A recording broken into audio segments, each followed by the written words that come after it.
तो इस पर वेलफेयर पार्टी के जिम्मेदारान अपना पक्ष रखेंगे। इसके अलावा एक बात यह है कि कल 20 तारीख से 27 तारीख तक यानी 8 दिन का वेलफेयर पार्टी ऑफ इंडिया एक नेशनल कैंपेन लॉन्च कर रही है। उसकी कन्वीनर है मोहतरमा शीमा मोहसिन साहिबा, जो बेंगलोर से यहाँ तशरीफ लाई हैं।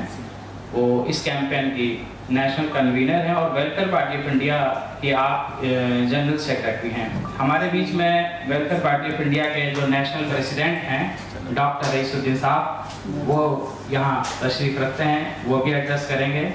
डॉक्टर रविशंकर त्रिपाठी जी यहाँ मौजूद हैं, जो आप उत्तर प्रदेश से आपका ताल्लुक है।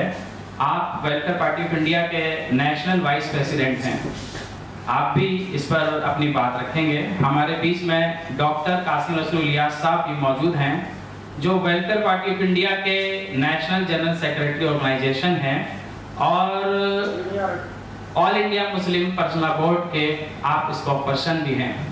इस वक्त जो भी एक्टिविटी आप पूरे मुल्क में देख रहे हैं, all India Muslim personal board ने जो इनिशिएटिव लिया है, सभी अपोजिशन पार्टियों को इकट्ठा किया है, इसमें आपकी जो कोशिशें हैं वो बहुत नुमायां हैं, आप इससे बहुत अच्छे से वाकिफ हैं। तो ज़्यादा वक्त ना लेते हुए इस प्रेस कॉन्फ्रेंस को हम शुरू करते हैं। तो सबसे पहले मैं रिक्वेस्ट करूँगा डॉक्टर SK इलियास साहब से, वो अपने ख्यालात का इज़हार फरमाएं।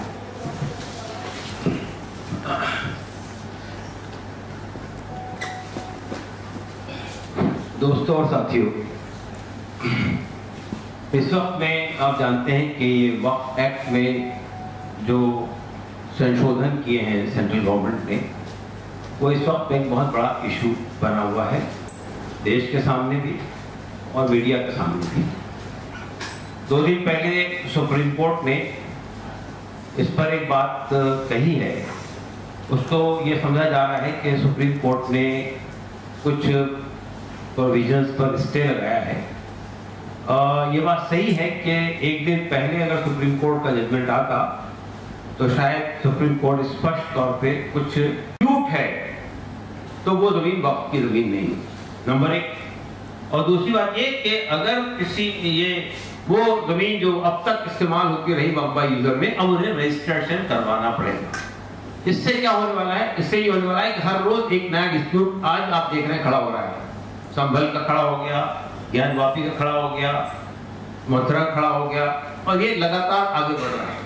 तो ऐसी तमाम प्रॉपर्टी वक्फ से निकाल दी जाएगी। और दूसरी बात ये है इसमें कि रजिस्ट्रेशन के लिए पेपर होते तो रजिस्टर्ड होते तक वो, तो वो इस तरह की वो चीज भी हाथ से निकल जाए। ऐसी प्रॉपर्टी 8 लाख मस्जिदें हैं, जिसमें से 4 लाख मस्जिदें इसी कैटेगरी में आती है। तीसरी बात यह है कि सरकार, आप जानते हैं कि इसको मैनेज करने के लिए वक्फ बोर्ड और सेंट्रल वक्फ काउंसिल दो इंस्टीट्यूशन क्रिएट करता है वक्फ एक्ट। अब इस कानून के जरिए से ये कहा गया, पहले वक्फ बोर्ड में और सेंट्रल वक्फ काउंसिल में जो लोग आते थे वो इलेक्ट होकर आते थे, मेंबर ऑफ पार्लियामेंट के हैसियत से, मेंबर ऑफ असेंबली के हैसियत से, गवर्नमेंट आपके इसके बार काउंसिल की वजह से या आपके एडमिनिस्ट्रेशन की वजह से, ब्यूरोक्रेसी से। अब वो इसको इलेक्शन को खत्म करके नॉमिनेशन कर दिया, यानी सरकार नॉमिनेट करेगी। तीसरी बात ये कि उसमें पहले ये था कि जो मेंबर होंगे वो एक्सक्लूसिवली मुसलमान होंगे। पहले उसमें ये प्रोविजन लाए गए 2 नॉन मुस्लिम रहेंगे। इसके अलावा ये बात कही गई बाकी जो शर्त थी कि वो बाकी मुसलमान होंगे, वो शर्त भी हटा दी। तो ये कहना कि सिर्फ 2 नॉन मुस्लिम, हालांकि सरकारी वकील बार बार ये कह रहे थे अदालत में कि 2 का मतलब 2 ही रहेगा, लेकिन जब कानून में लिखा हुआ नहीं है फिर 2 कैसे रहेगा? तो 2 से ज्यादा भी हो सकते हैं। यही चीज डिस्ट्रिब्यूटी इसलिए है कि हिंदू एंडाउमेंट में जाइए तो उसके लिए कंपल्सरी है कि वो हिंदू होना चाहिए मेंबर। सिख एंडाउमेंट में जाइए, गुरुद्वारा प्रबंधक कमेटी में नॉन सिख उसका मेंबर नहीं बन सकता। तो ये भी डिस्ट्रिब्यूटी है।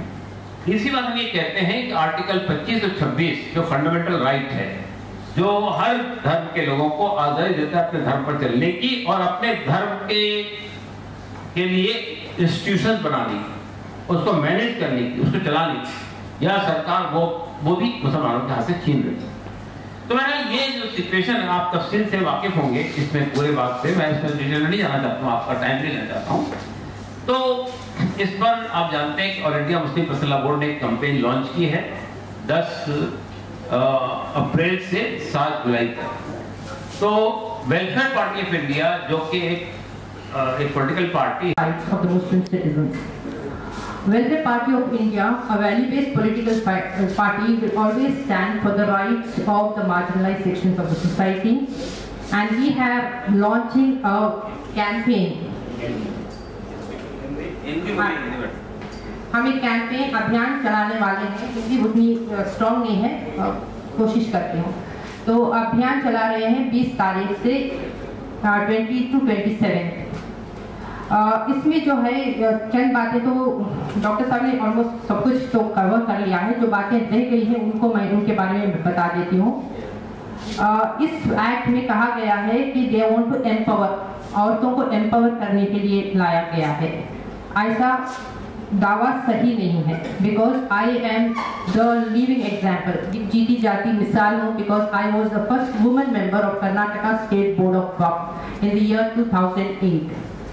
और ये भी जो कहा जा रहा है कि मार्जिनलाइज सेक्शंस को ला रहे हैं, एक sectarian type of divide they want to bring about in the Muslim community. जब बोहरा के लिए एक वक्फ बोर्ड बनाए, आगा खान के लिए एक वक्फ बोर्ड बना रहे हैं, ये एक अटेम्प्ट किया जा रहा है कि मुस्लिम सोसाइटी को डिवाइड कर दें, क्योंकि वक्फ बोर्ड के अंडर में whether it is Bohra properties, Waqf properties और आगा खान वक्फ प्रॉपर्टीज, ये प्रोटेक्टेड थे।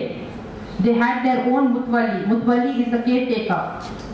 And इसके बावजूद ये कहना कि उनके राइट्स के लिए लाया जा रहा है, इट इज एब्सोल्युटली रॉन्ग। और ये कहना कि हम उनके राइट्स के बारे में बात कर रहे हैं, लेकिन ला रहे हैं नॉन मुस्लिम्स को वक्फ बोर्ड में, वक्फ काउंसिल में।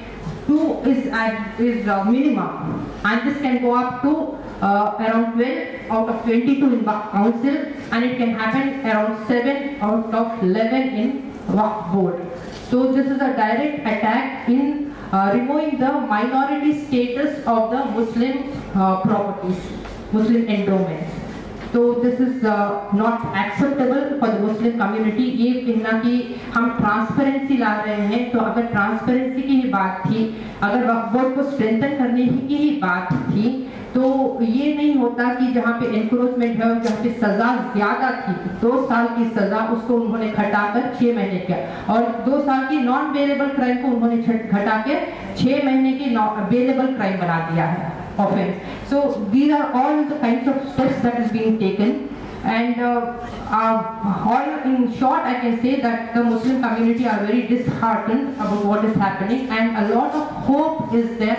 Certain clauses, हम चाहते हैं कि all 44 clauses, or rather it is 48 after the JPC के रिपोर्ट के बाद 48 clauses में जो amendment लाया गया है, all 48 clauses need to be stayed. तो हम इसके बारे में कोशिश करेंगे, और ये जो अभियान जो वेलफेयर पार्टी ऑफ इंडिया चला रही है, यहाँ लोगों की में थ्रू आउट द कंट्री एक जागृति लाएंगे, because people are not aware of what are the rights, what is the Waqf act 1995 talks about, इसके बारे में जागृति भी लाएंगे, और ये एक जो अटैक हो रहा है माइनॉरिटी अमेंडमेंट्स, वो सारे के सारे विड्रॉ हो। Thank you. अब मैं हमारे रविशंकर त्रिपाठी जी से गुजारिश करता हूँ, जो कि नेशनल वाइस प्रेसिडेंट है। जैसे सेक्शन 14, 25, 26 हमें भी सशंकित करती है। हमारे पास भी मंदिरों में बहुत सी ऐसी जमीनें हैं जो मुगल काल के पहले से हमारे पास हैं, मंदिरों के पास हैं, कोई रिकॉर्ड नहीं है हमारे पास। और सरकार की नीयत इस मामले में बहुत क्लियर नहीं दिखाई दे रही है कि ये जमीन किसकी लेने चाह रहे हैं, किसका लेना चाह रहे हैं, किसके लिए लेना चाह रहे हैं।